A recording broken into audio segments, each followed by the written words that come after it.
November மாதம் 2ஆம் நாள் வாக்கு என்று அனைத்துலக திருஅவையும் மரித்த நம்பிக்கையாளர்கள் அனைவரது நினைவை போற்றுகிறது.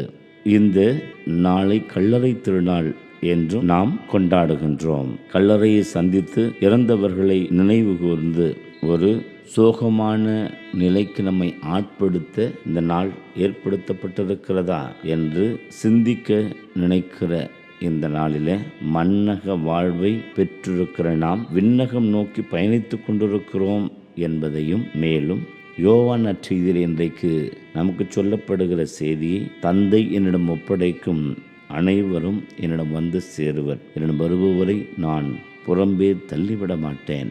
மேலும் மகனை கண்டு அவரிடம் நம்பிக்கை கொள்ளும் அனைவரும் நிலைவாழ்வு பெற வேண்டும் என்பது என் தந்தையின் திருவுளம். நானும் இறுதி நாளில் அவர்களை உயிர்த்தெழச் செய்வேன் என்ற வாக்குறுதிக்கு ஏற்ப இம்மண்ணிலே வாழ்ந்த அத்தனை பேருக்கும் அவர்கள் முடித்து அடுத்த கட்டத்திற்கு செல்லுகிறார்கள். உயிர்ப்பு என்கிற ஒன்றின் மூலமாக அவர்கள் வானக ராஜ்யத்திற்குள் அவருடைய வாழ்வின் கைமாற்றினை பெறுகிறார்கள். சிந்திப்பதற்க வேண்டியது, நாம் கைமாறு பெறுகிற போது வாழ்வுக்கான தண்டனையாக அது கிடைக்கப் போகிறதா, அல்லது பெருத்த வாழ்வு வாழ்ந்த ஆசிரியராக அது நமக்கு கைகூடப் போகிறதா என்று சிந்திக்க இந்த நாள் நமக்கு அறைகோல் விடுக்கிறது.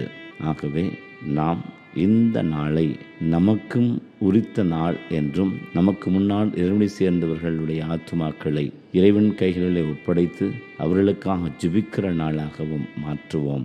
இறை ஆசிரை பெறுவோம். மரித்த ஆத்துமாக்கள் இறைவனது அமைதியில் என்றும் இளைப்பாறுவனவாக. ஆமென்.